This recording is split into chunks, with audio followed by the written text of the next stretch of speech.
Okay.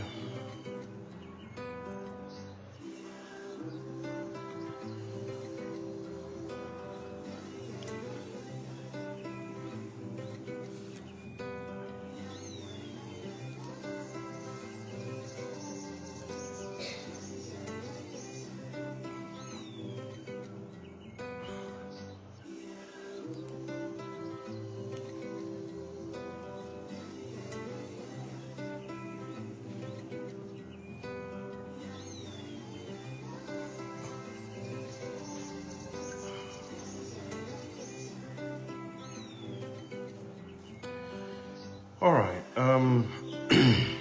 Good morning. Good morning, good afternoon, good evening, depending on the world where you're listening and watching this from. I've seen Herbert Obo. Good morning and good to see you here. You're the first person actually to be here. Thank you so much. And the other 8 that have joined this 2025 feed as we're closing the year. First, I want to thank everyone who has been with me from the start of January to where we are. It's 30 days later. Finally, we are here.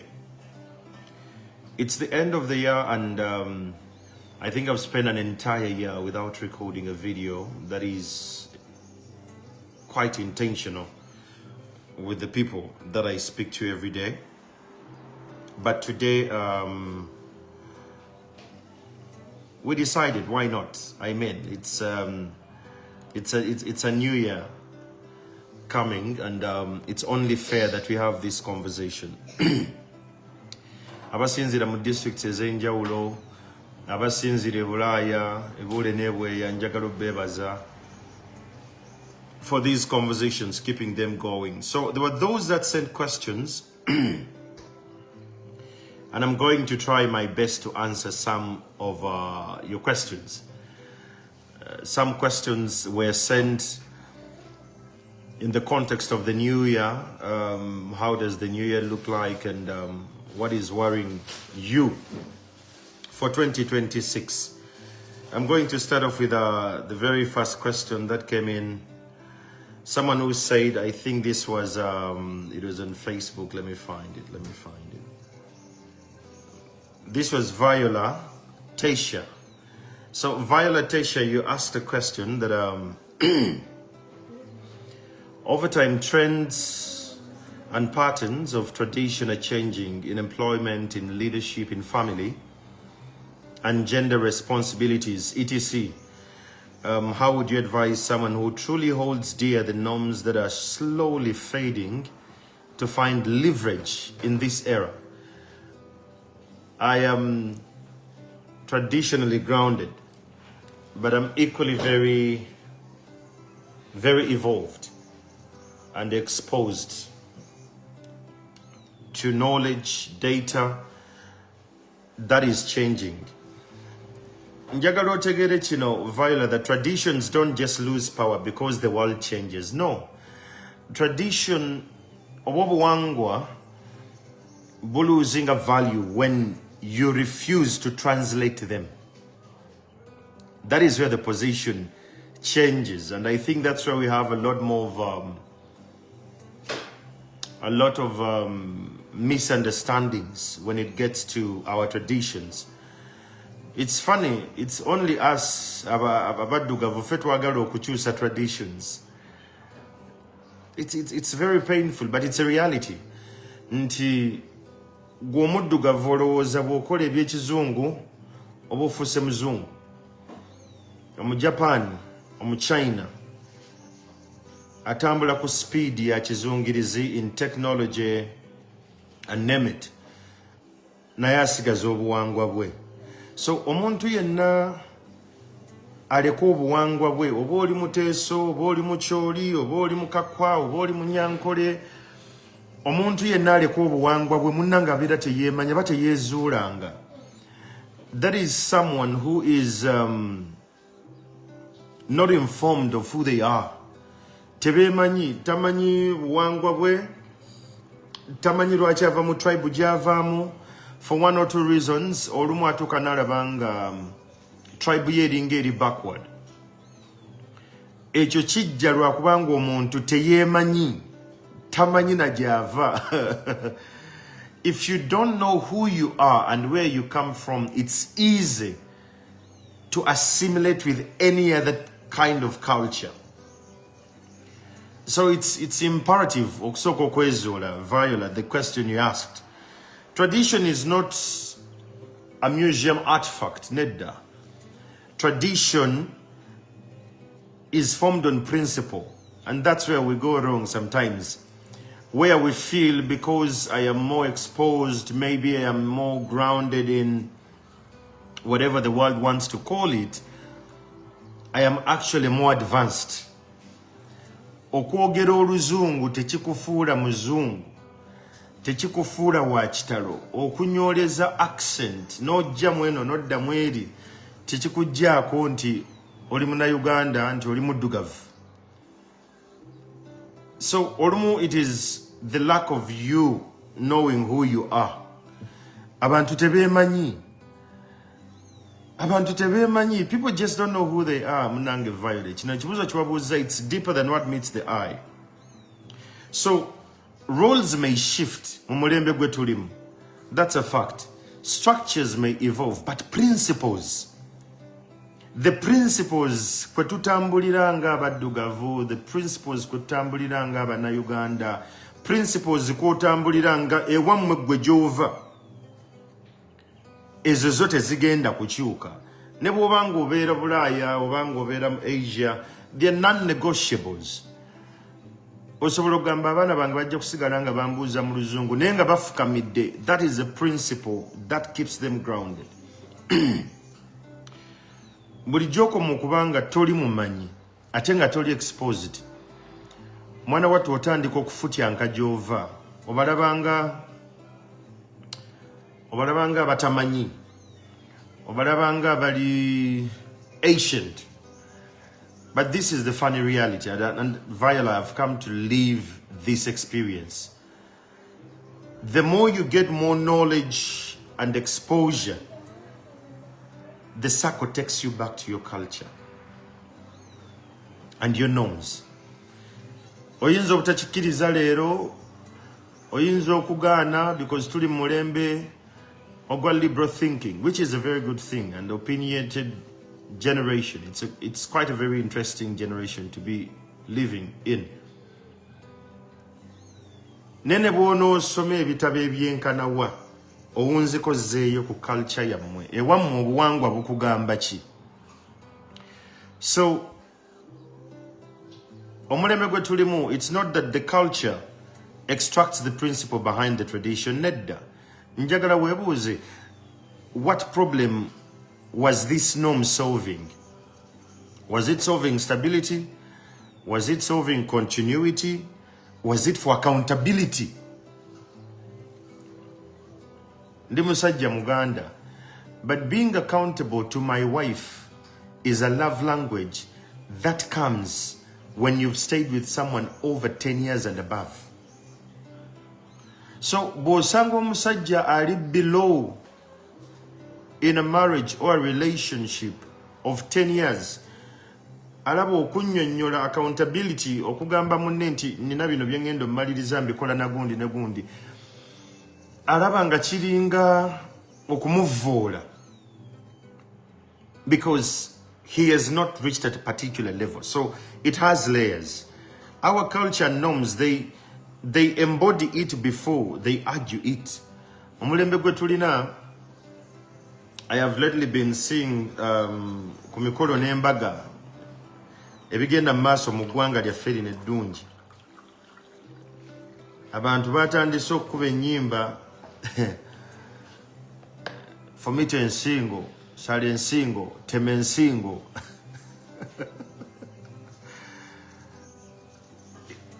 Mwe muyinza okubiraba ng'ebisanyusa ng'era bya mulembe gwe guliko. But if I want to know what the future looks like, I must pick interest in what the youth today are prioritizing. Doreen Mubiru nsanyusa okulaba. subire Katonda kuuma bulungi gy'oli eyebunaayira. So culture, Viola, is something you can't run away from. Abantu betulina leero mu mulembe, they adapt the expressions without abandoning the value. Ekyo kyamuffe, obwo buwangwa bwaffe. Tetusobola kukyejjako. Ne bw'onootambula n'ogenda mu nsi ez'enkanawa, you'll stay a Ugandan. You'll stay an Etisalat. You'll stay a Kumam. You'll stay whatever you want to call yourself. Ekyo togenda kukyejjako. So leverage comes when you become a bridge. Gwe ng'omuntu n'ofuuka olutindo.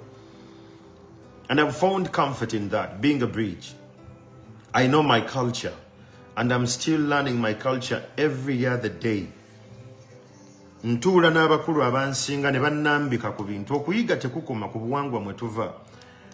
But the more I learn my culture is the more I get grounded. Godson Alinde, good to see you from California. So, bingi ebigenda mu maaso, naye nga twetaaga okugaziya obwongo bwaffe. Leadership in families today may look different, but abdication is not adaptation. Ekyo njagala okitegeere. Mu byonna by'okola, mu mafandali ge mutambuliramu, ne mugenda mu bintu ebiri trende. Mu 2026, Viola ne banna abatunuulira ennyo culture. I want to challenge you to be rooted, not to be trendy. I'm not trendy. I am a rooted guy. Nze nina ebintu ebimu bye sisobola tebintwala nnyo. Because if you're not rooted, obeera mwangu okugenda n'omuyaga. Kikwanguyira okutwalibwa omuyaga. Jules nsanyusa okulaba. Ne Charlie Chapter. Good to see you, Muhammad Walugembe Simbwa. Mulangira nsanyusa okulaba. Bino byenkugamba, the goal is not to fight change. No. The goal is to anchor change. I mentor and I coach a couple of abana nadala bavubuka and the teenagers, aba families eziri e Bulaya. It is now that they know that culture is intentional. Nagaba nange simanyi mutuyambireko mwogere, but it starts from you at home. Tujja kwagala okweyisa ng'abazungu, naye munnange tetuli bo. Ntera okutambula ne ngenda mu nsi ez'enjawulo mu Bulaaya eyo ne mu East Asia. Mwana wattu ennyambala y'omu Bulaaya engeri gye balwawo okufuna omusana naddala e Canada eyo ne mu US ne mu UK. Obutiti bubayitamu nnyo kati bafuna omusana balina ennyambala gye bambala eyaabwe. N'osanga omuntu ng'ayambadde akantu nga kamunda nnyo naye ng'atambula kumpi omubiri guli bwereere. Obwo buwangwa bwabwe. Naye ate bwe ngenda mu ba Asian, mu China eyo, mu Thailand, mu Laos, mu Brunei, mwattu obasanga nga nabo bayita mu bintu ebibasoomooza bye bimu. But ennyambala yaabwe esigala ebaweesa ekitiibwa naddala abakyala. Basigala tebeetyobodde. So it is something to start with the mindset. Gwe ng'omuntu kikkakatako nnyo gwe okunoonya nti wawe ngenda okusigala nga nze ndi muntu. So yaayaana nnyo okubeera ng'oli rooted mu culture yo. Oyinza okuba oli Mutooro, oyinza okuba oli Musebeyi, oyinza okuba oli Mukakwa. Try it so hard to find what your culture speaks about who you are. Kigenda kuyamba nnyo.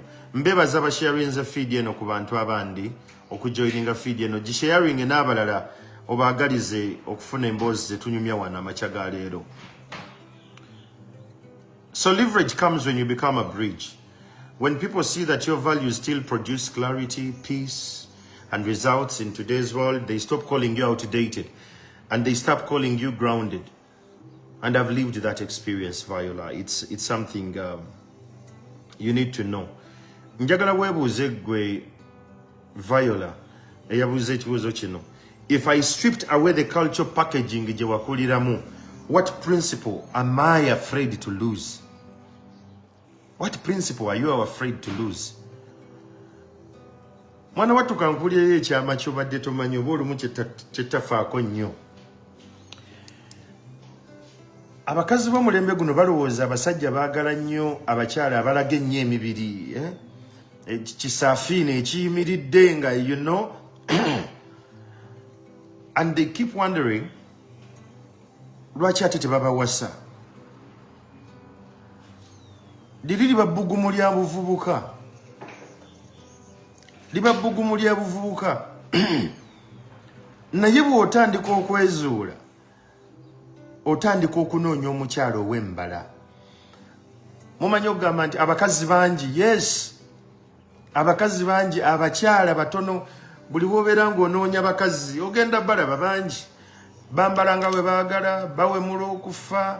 They have nothing to lose because mu maka mwe baava tebaakuzibwa, beekuza bokka, bwana wa mbaata. So they don't have values, they don't have norms. Social media yebakuzizza. They pick from that culture, they pick from the other culture, and they are who they are today. Abantu abo ba kitalo leero balina likes ne numbers nyingi because they are trendy, but they are not grounded. Njagala otandike okufaayo ennyo gwe as a Ugandan, wherever you're listening and watching this from. To ask yourself, are you grounded or are you trendy? The next question javudde ew'omukyala yagambye, how can a woman remain calm in the face of dishonesty, lies, and sense of no direction from a man that claims he loves someone? The person is not empathetic at all. Making decision is hard because there is a child involved. What would you advise such a person in 2026? All right. Enid nsanyusa okulaba. Enid ali mu Iceland. She's such an amazing soul. Omukyala yabuuziza kino ekibuuzo. Omusajja yenna bw'oba oyagala okuvvoola, okufutyanga, okuyisaamu amaaso, it's lack leadership. Omwami yenna alina leadership, alina clarity nti eno gye tulaga mu 2026 bino by'ogenda okukola. You have these clarity meetings. Okwamwe omulembe gwammwe gulina nnyo.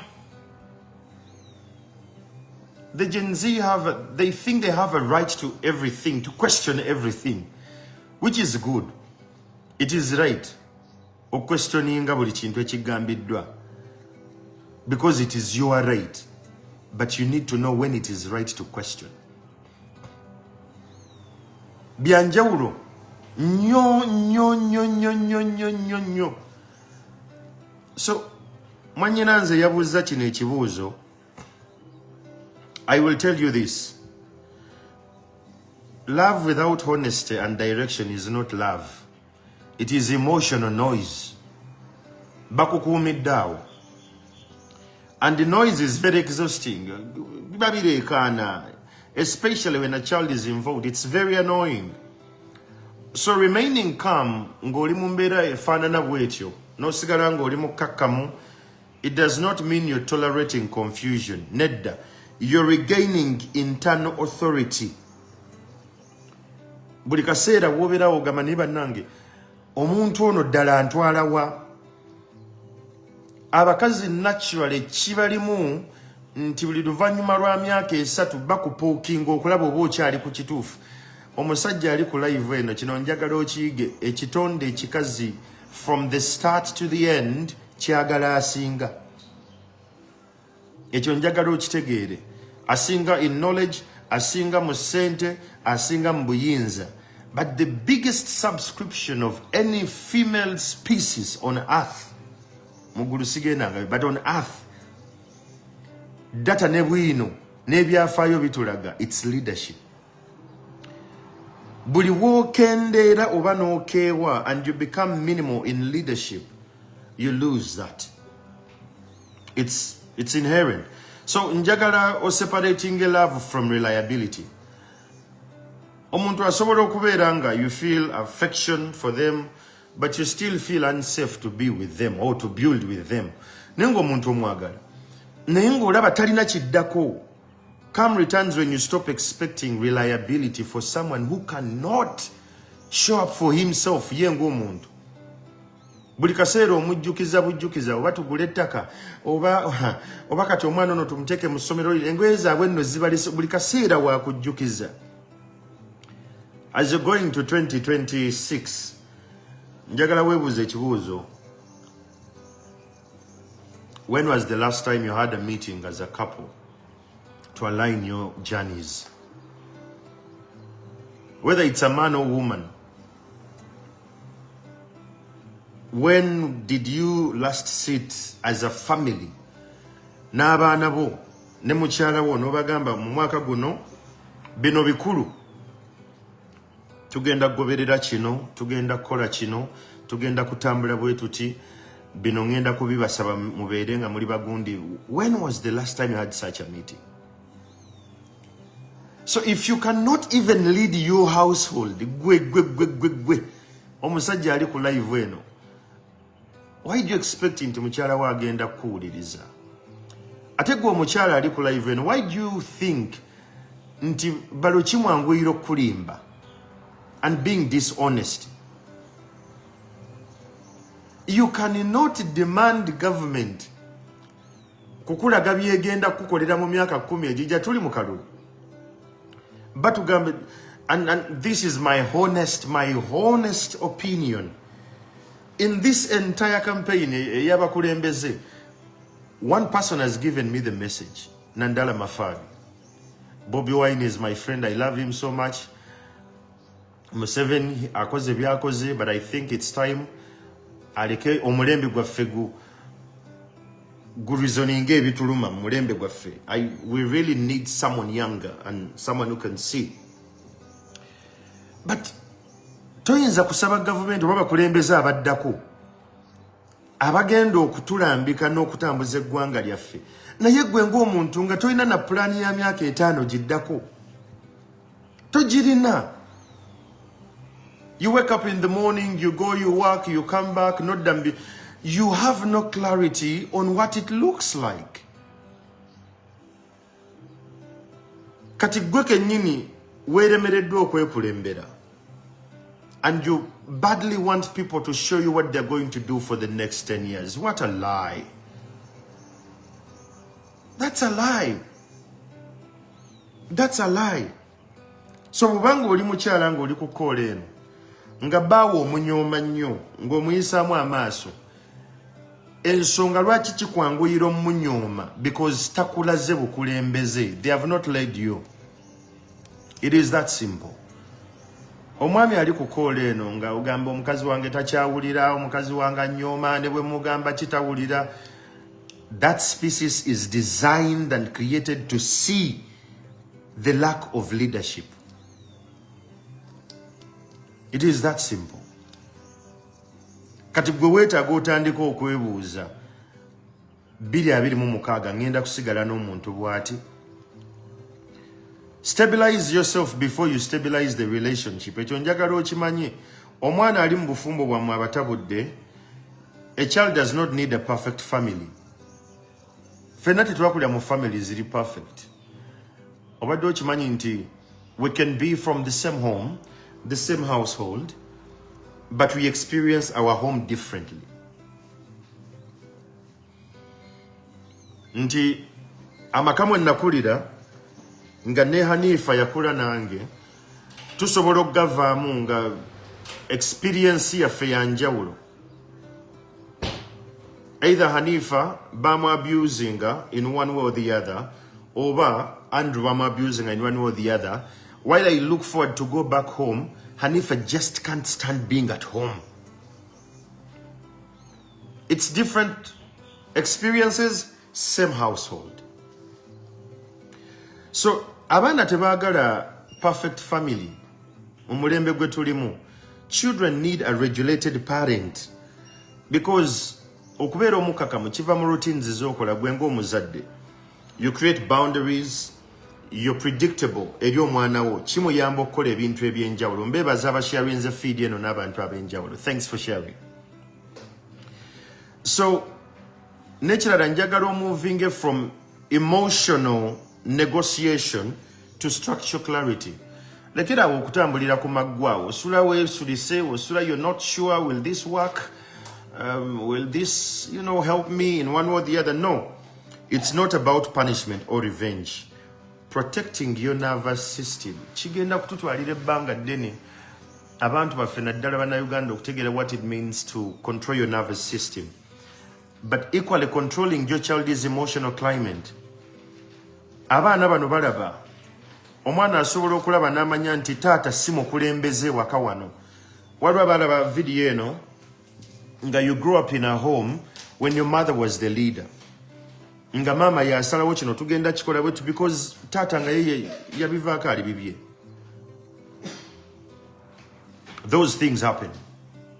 Era mu bulamu bibeerawo ne bitu challenging in the different layers of life, but we learn to live with it. So being calm does not mean you're passive. Nedda. Being calm kubeera kusalawo mu bulamu bwo gwe ng'omuntu. Njagala otandike okutunuulira ekintu kya 2026 ng'oli mu relationship efaanana bw'etyo with clarity. Why are you with the person you're with? Bwe muba nga muli bafumbo singa nkuwaayo chance ne nkugamba nti bwe tuzzaayo clock of time omuntu gwe wafumbirwa oba gwe wawasa leero singa tukuwa chance okuddamu omuwasa oba omufumbirwa, will you still do the same decision? Will you take that decision? If it's a no, kitegeeza olina bingi by'ozza olaba naye nga toyagala nabyogerako. Abaana, they're innocent souls. It's crucial we don't drag them in our emotional outbursts and all. Nene tubeera nga tuli structured. Kijja tutaasa nnyo. So njagala weebuuze ekibuuzo, yambuuza ekibuuzo ekyo. Ask yourself, if you stopped today explaining his behavior and simply respond to it, what decision would become very obvious? Ngagenda gikola ngeri obvious gyali. That is one. Two, what version of me does my child need to grow up seeing? Because your child is involved, there is a lot of emotional, blackmail and leveraging here and there. What kind of child do you love? So where was Ebibu? I'm happy. My brother, Dr. Jacob Otile, is here. Thank you so much for being a part of this conversation, Dr. Otile. So those are questions you need to respond to. Sempewa Justin, you asked, how do you deal with a jealousy and competitive family members and friends? I'm going to take you to one thing that I've learned. Boundaries. We have a problem as Africans. We think we are born and created to save everyone. Boundaries are very crucial. Very, very crucial. Samuel Francis, Nsanyo Sokola Baka brother. I used to work with Samuel way back on Record TV. My memory is still alert. Samuel, good to see you. Boundaries. The best way you're going to deal with that is lower emotional access, not respect. I come from a family of very many people. My 6 sisters, but not everyone has access to me.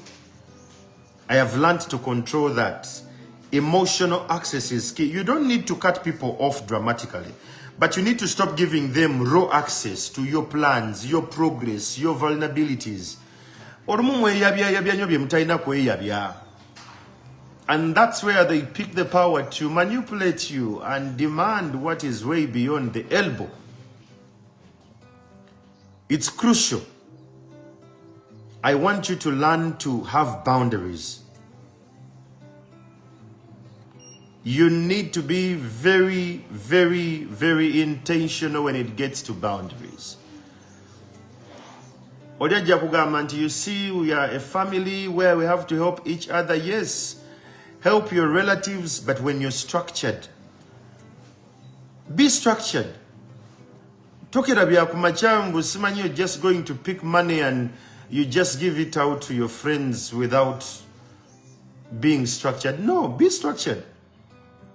And stop competing back. Compete forward. Me, I don't compete back with my relatives and family members, no. Because when you engage jealousy emotionally, you get pulled away on the sideway energy. Amaanyi gatandika okuggwaamu buli kaseera obeera oyagala kakasa. Kakasaani. Life is about you. Life is entirely about you, comrade. So when you wake up and you say that I'm going to be the savior of my family, things become heavy. Blockchain from Cambodia, good to see you. I've seen another friend of mine from Bermuda. Thanks for being on this call. So it's very crucial. Have boundaries. Abantu bw'oba obayamba, sala omuliro. Babuuze ebibuuzo bye bataagala kuwulira. Because our people, we come from a collective as blacks. We always want to save everyone. I've been there before, where everyone who sends a problem, I want to save them. But I started to structure. Tandika okustructuringa. There is a mode I use for my relatives. I don't pick their calls. I return their calls. Because picking essimu yaabwe bye bakuvuga. Tuli nsambya wano musawo agambye bwati ne bwati. No. When you return the calls, you have the powers to negotiate how much you're going to give. So give, but you give when it's structured. And when I say start competing forward, progress handled quietly, changes, it neutralizes noise faster than confrontation. Get more skills. Learn to live a private life. Oftentimes you come online and we are always posting, nabadeno, nabaderi. I think journalism prepared me a lot more for this kind of life, because more journalism batwigiriza okupostinga 3 hours or 4 hours after we have been in a particular location, sometimes even weeks and months. It saves a lot. Naye weererejja nnyo buli kaseera kati muli eyo mu kyalo mwagenze mu holidays or festivities. Some of you borrowed cars to go to your villages. To prove what? You borrowed a car to prove, yet we are going into a very bad season of no money. Of no money. After elections, things are going to be bad. So I want you to start to think about that. Gwengu omuntu, how are you structured financially? Because that is where we go wrong. And I want you to know this, Justin. Accept that some relationships change roles. They don't end, but they change roles. Everyone is not meant to walk with you at the same distance and at the same level.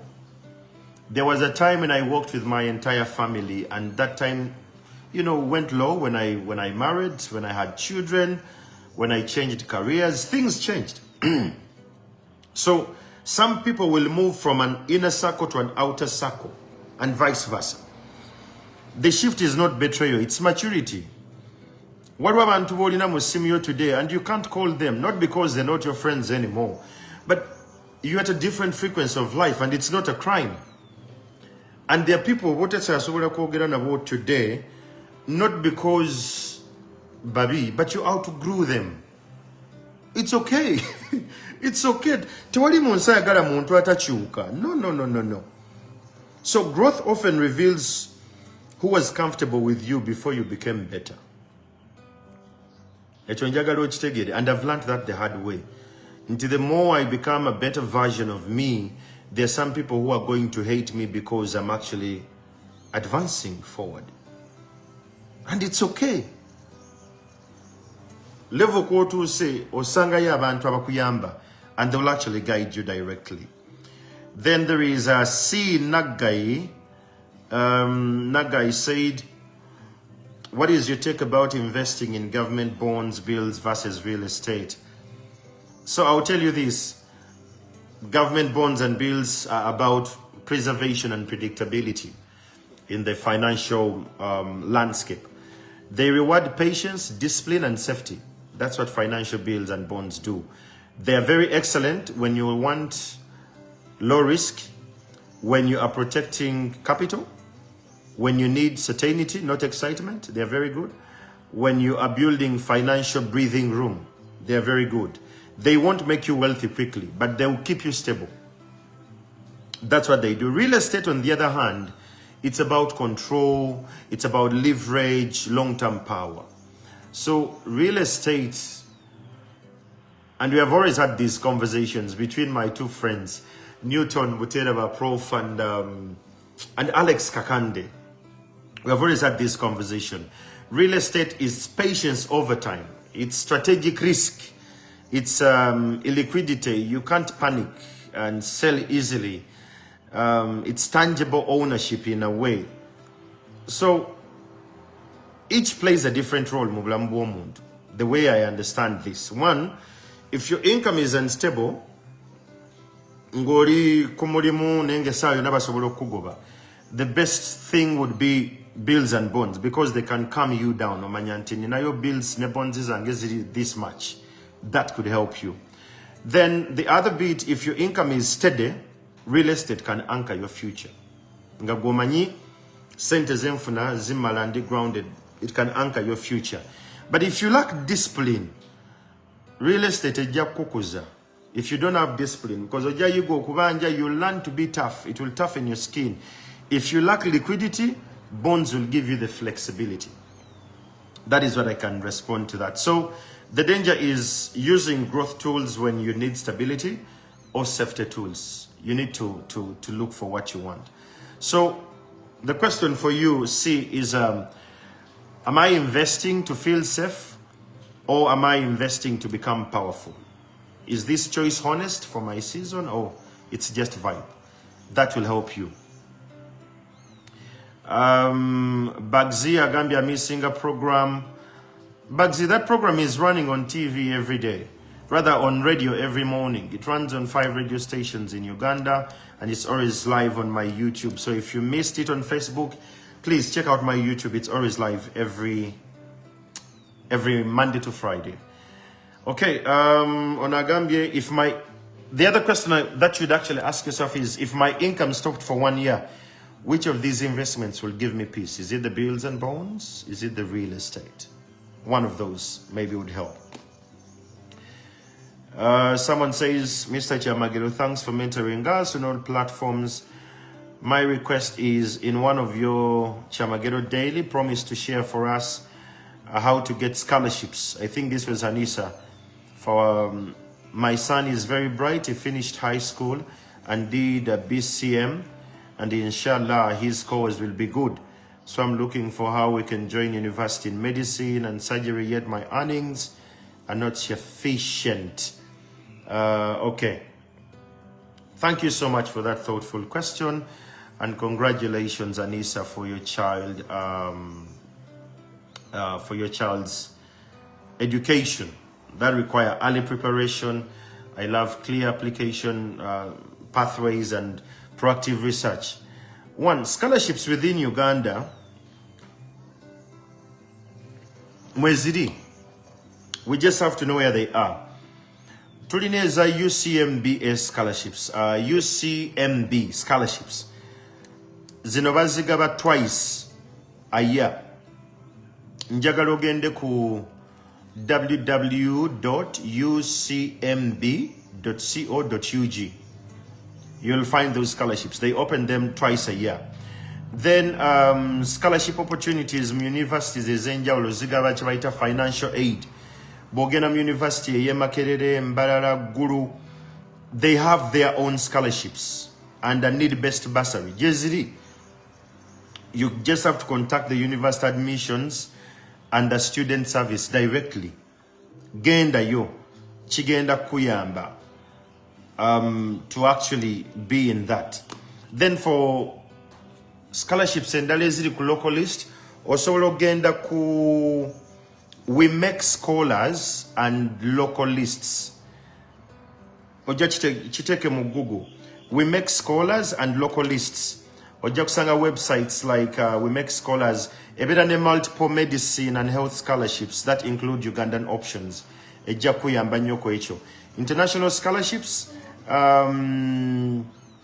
ojja genda ku, I think, IEFA.org. Ebera ne comprehensive international scholarship database for students globally. Ezo zijja kuyamba nnyo. Then osobola ogenda ku scholarshipsads.com. That's another good one for you. It will give you its scholarship finder for undergraduate and graduate studies globally. So what you do, bogena platforms is, so you make sure that you filter by country, subject, your medicine, and then the degree. Government and major programs, UK na Commonwealth scholarships. Now, these are prestigious global scholarships for students from Commonwealth countries where Uganda falls. You could actually benefit from that. So, ojagenda ku Minister of Education, AIUK, ojakuzisanga koko. Then, study UK scholarships, nazo jeziri, genda bugenzi mu Google, teka mu, study UK scholarships, bajja zikuwa. Then, tulina nendala eziri mu Turkey, former Turkey, oba Uturuki, Bina scholarships. They often include full tuition and living support for international students. Kati awojja genda ku scholarsdev.com. Scholarsdev.com, yes. I think that will help you on that. University-specific medical scholarships. Waliwo je right, oh God. The ANU College Health and Medicine Scholarships. Now, that is for Australia, for international students, once admitted. ANU study, ANU study, you'll find scholarships there. Then, scholarship. There is Spomedic Initiative, yes, but it's a Spomedic Initiative. Genda ku Google, take a Spomedic Initiative, and then you'll see what is in there. So, Chija Kuyamba, and how to make this work for you, creating a scholarship calendar, track deadlines, requirement, documents, is gendo kweta givewa, prepare strong personal documents, olumba manyokusaba academic transcripts, compelling personal statement. Bana Uganda tetumanyi kuwandika personal statements okufuna scholarships. We are lacking on that. Funa abakugu abakisomyeko. Bobo oli ku call eno osobola okunoonya omwami bamuyita Dr. Otile, Jacob Otile kwali kuno ku call eno kwali. Asobola okuyamba. He's one of the best Ugandans I know who is abroad nga ayagaliza banna Uganda naddala bali mu medicine. Mutabani wo yasomye BCM, so I think that would be a good plug for you. All right. On a government, what strategies and structures would you suggest and give to a person who is chasing his or her dreams to focus on in 2026? Wow. Olaba, but what tandika omwaka abantu babeera nnyo, what do I want to achieve? That's what most people ask. What do I want to achieve? But people like me, what kind of person must I become for this goal to be inevitable? Netaga kufuuka ki so that kino kifuuka kya bwewaze, that it's inevitable. That's what you don't want to ask yourself, what must I achieve in 2026? The question is, what must I become for this to become inevitable? So the strategy is design your year around identity, not tasks. Design your year around identity. This is the identity that I need to become in 2026. This is my identity for the next 5 years. This is my identity for my marriage. This is my identity for my family. You design your year according to your identity. That will give you your non-negotiables. No government, you know. These are my non-negotiables. Discipline, honesty, consistency, they're my non-negotiables. Then the year will become easier for you. And how you're going to structure that, wait a go college about a personal operating system. Chiwandike, personal operating system. How you make decisions, how you handle pressure, how you recover from failure. That's the system. How you make decisions, how you handle pressure, how you recover from failure. Goals follow identity. Goals follow identity. It is that simple. So, Chijja Kuyamba, and your strategy, you can just have one dominant theme for 2026. No, Gamba, 2026, I want to be stable. I want to recover. I want to master. You just have one theme, Kotambulia. The rest will be easy. So, that will help you on that. The other question is, I think, Echijja Kuyamba is you to create what we call a pressure containment plan. Pressure contain. Kugamba pressure wentuka konji kwatancha because pressure is guaranteed. Guno mwaka tugenda kuya ne pressure genda tutomera from the different walks of life. You need to anticipate. More strategy yo. How are you going to deal with loneliness? Because it's going to come. That is one. Two, how are you going to deal with doubt? Sometimes you're going to doubt whether you qualify, whether you are the best person for the job, whether you're the best person for that child, whether you're the best person for that marriage, whether you're the best person for that relationship. Doubt, how are you going to deal with it? Comparison. Ogenda kwegerageranya wano na wali when the year starts. What does results look like on your end when they are very slow? Because wano tugenda kubera na akayiri gombe, everyone is going to tell you, you know, you're going to make it, it's going to work. But bro, plan for the slow progress. How does it look like? What does your life look like next year between Jan and March? What is the focus like? What are we planning it day? Chigenda kukarubiriza. So, how you structure your containment, pressure containment plan, echisoka you need to structure. Njagalo wandike pressure protocol egenda kuyamba. Need to know who you talk to. Ani goyogera na ye. What you stop doing when that pressure comes. What you remind yourself. Ntikati kino nkiguddemu nina okwejjukiza nti nze siremwa kino nteeko kiggusa.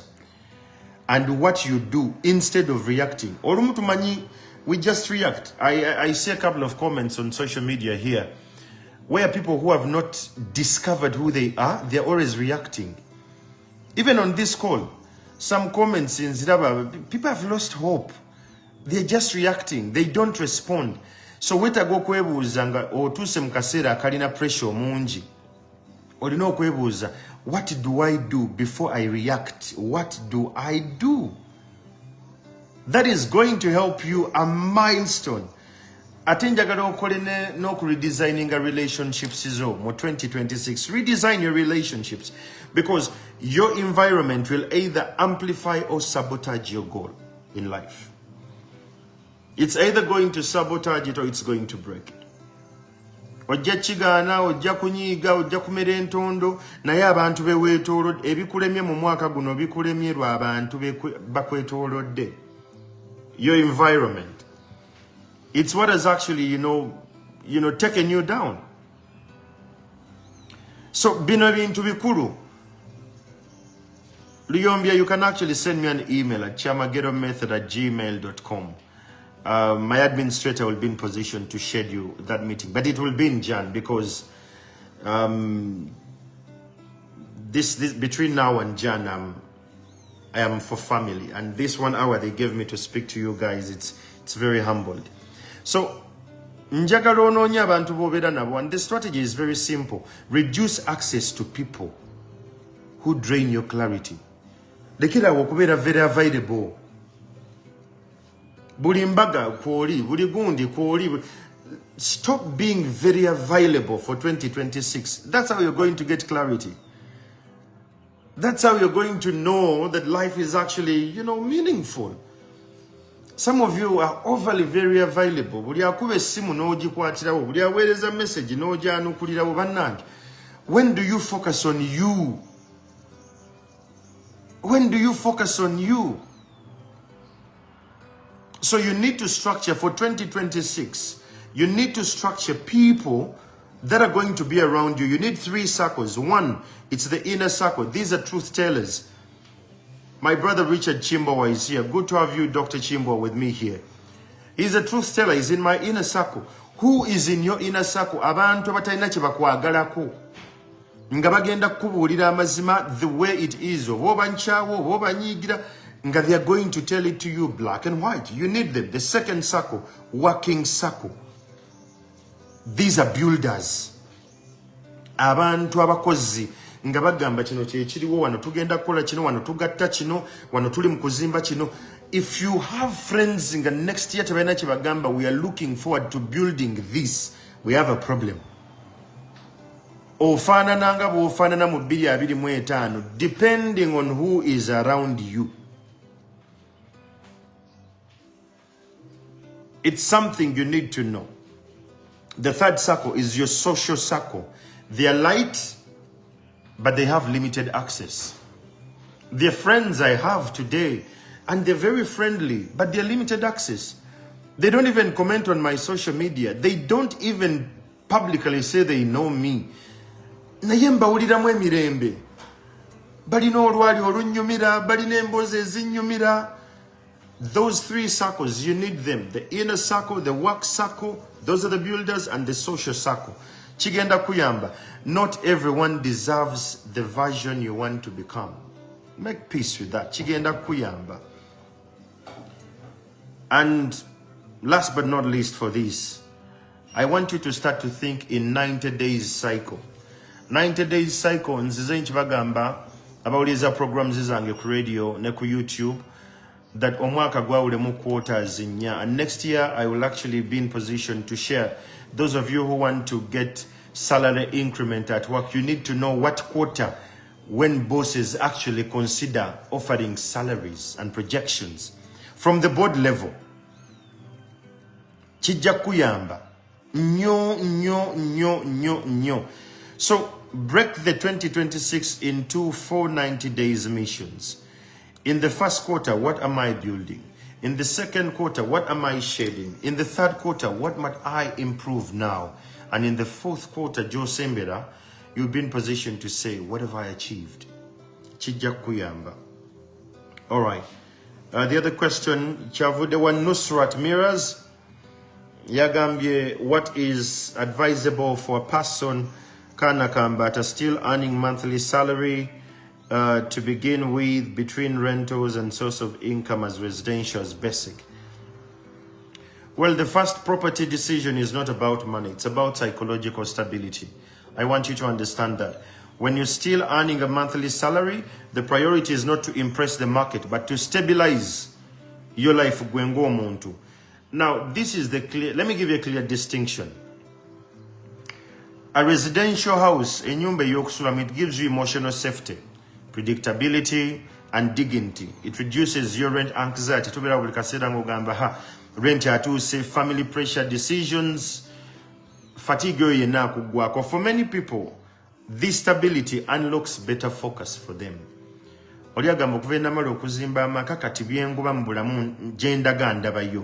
That is good. It betters their performance at work, even creatively thinking of what they're building. Rentals, on the other hand, it's a business tool. Naye rentals zetaaga bino wammanga, cash flow buffers. Because tosubira nti abapangisa bagenda kusasula buli kaseera. Actually, gwokutegera kye bayita real estate, njagala weetunuulire behavior gy'olina eri landlord wo. Do you pay on time?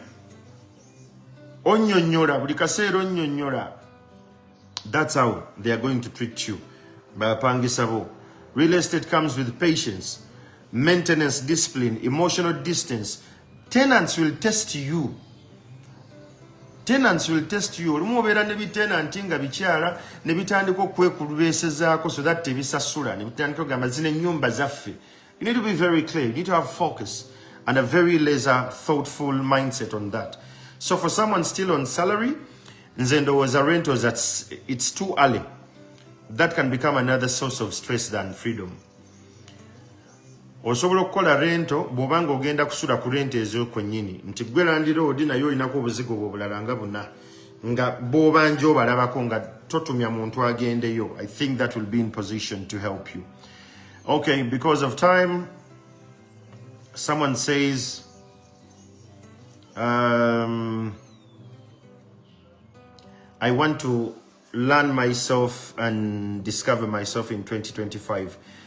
What is the best way to go around this? Well, I'll request you to ask yourself these questions. Because it came from a woman. Bwejjako okubeera nti oli muwala wa gundi, nti oli mukyala wa gundi, nti wasoma kino, oli maama wa gundi. What stays of you? Because byonna ebikudefining they are roles. They're just roles. Bwe wejjako nti ndi mukyala wa gundi, nti ndi maama wa gundi, nti nasoma degree bwenti oba diploma bwenti oba, who exactly are you? Ekyo ekibuuzo onookyanukula ogenda kuba weezudde. And then you're going to learn how to move in your new power. Njagala obeebaza abatambudde naffe kuva twatandise and where we are. It has been quite a very interesting year.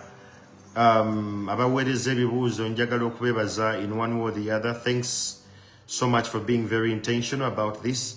2026, it's going to be a year of people with no excuses. I told you when we were starting at 2020 that we have lived in a time when we have a chance to live in a decade together. From 2020 to 2030, you and I have 10 years to change our timeline or our life predicament. 10 years. Between 2020 and 2025, twakatambulako emyaka 5. Before you celebrate to enter Happy New Year mukube fireworks, njagala okole honest conversation in omwoyo gwo. What have you done in 5 years? Rachel Simba from Thailand, good to see you. I'm coming to Pattaya soon. I think I will link up with you. Tubadde n'emyaka 5. Njagala otunuulire 2026 as another half of the next 5 years to 2030. What does it require you to change? Does it require you okukyusa environment, okukyusa abantu, oba okukyusa kyokola? Skill ki gye weetaaga okulaba nti emyaka 5, because gwe nange twatandikira wamu mu 2020. COVID yakulya nange nanja ne tubeera ne dediya ya myaka 4. Well and good. Tulina guno gwa 2025. Tuyingira emyaka emirala 5. Wallahi nga teweekwasizza Katonda, nga teweekwasizza malogo, teweekwasizza. What value have you added on to yourself that qualifies you to win in the next 5 years? Ekyo oba tokirina, it's quite very simple. There is a knowledge gap. Noonya abakusingako bakitegeere era bakuyambe. Va malala. Va mu malala. Bw'oba okyali muvubuka ng'okyali n'amaanyi, wuliriza. Omulembe gwe tulimu gulina noise mungi, abaleekaana bangi, abawi b'amagezi bangi. Tandika okunoonya ani gw'ogenda okuwuliriza. Omuzadde ali ku koola eno ng'olina abaana bo, look at them in the next 5 years. What kind of breed are you going to have? In the next 5 years, my son is going to be a teenager. I'm already planning. What does it look like? Ekyo njagala gwe otandike okwesomoza. What does it look like? Eyagenda e Bulaaya nga wagenda ku kyeyo. What does life look like in the next 10 years? Because abagenda e Bulaaya tulina babiti bibiri. There are those who escape. Naga ki Uganda nkiwonye. Enneeyisa yaabwe ne babeera mu nsi gye bagenzeemu yabatolose. There are those who move with a mission and a direction. Abubo, eneisa when ayondala. But what does the next 5 years look like? Ngate tunatandika kubuguma tugenda mu kalulu tugenda mu ki. Have you taken time n'olowooza nti tugenda kumala emyaka kumpi esatu nga economy yaffe teri stable after elections? Tuba twakazimala Kenya neeyingira nayo neegenda mu elections. Ebibeera Kenya bi-affectinga economy ye Uganda. Globally, ensi erina kyeyitamu mu byenfuna. How ready are you? Skill ki gy'olina? Because abiri mu mukaaga, it's going to be for the undeniables. Oteekwa okubeera nga erinnya lye balyogera mu ruumu ezimu n'abatakwagaliza bagamba ne bwe tuneetoola kya tugenda kuwunza na tugenda n'ekyamagero. He is the person for this. What are you doing to become undeniable? What circles are you in that make you undeniable? Who are you talking to that makes you undeniable? Because trends and vibes die. So look at it, tulimu vibes and mashallah. Vibes and mashallah. Happy New Year. Wano ku online tujja kusanyuka era tujaguzeemu naye bodda mu kisenge kyowekka ku buliri bwo. Are you really showing up for you? Are you really showing up for you? And do you really qualify to show up on the other side of the year? Waliwo abantu Mungu be yatuwa nga mulina kubeerawo okulaba abantu bawangula. Muli bakugu mu kukolima, muli bakugu mu butayagaliza, muli bakugu mu kuloga. And that could be one of the reasons why you're stuck. Because karma is a beach, it comes back and it hits you hard. So nga tetuna crossing into 2026. Take time and reflect on those. You and me. Fenna twatandika 2025, manya 2020 to 2030. Mungu nga akyali n'ekisanga tukyali balamu. Mu myaka 5 egiddako gwe nange tugenda kutuula wano. Bwe naba nkyasobola okwogera nja kutuula ku live eno kugambe mu myaka 10 nze bino byentuuseeko obadde n'emyaka 10 nange obadde ku social media kwendi nga tutambula ffenna. How far have you gone in your marriage, in your career, in your skill set, in your parenting, in your community? Bw'obanga ebyo tonnabyanukula sifuddeeyo oba oli wa ddiini ki oba ova mu kabira ki kigenda tulya. Mbaagala nnyo, mbaagaliza omwaka omujja omulungi. Mukama abankuumire. Genda ku YouTube noonya Andrew Kyamagero. You'll find my YouTube channel there. Genda ku X ojja kunsangayo. Ku TikTok there is Andrew Kyamagero. Instagram it's Andrew Kyamagero Comrade. Let's engage in more conversations. I know bino byenjogera, it does not get a lot more of traction because it's not noise. It's for only those who are grounded. And whoever is watching this, it's not by accident. It's the universe telling you, switch your gears. Happy New Year and have the best of the year.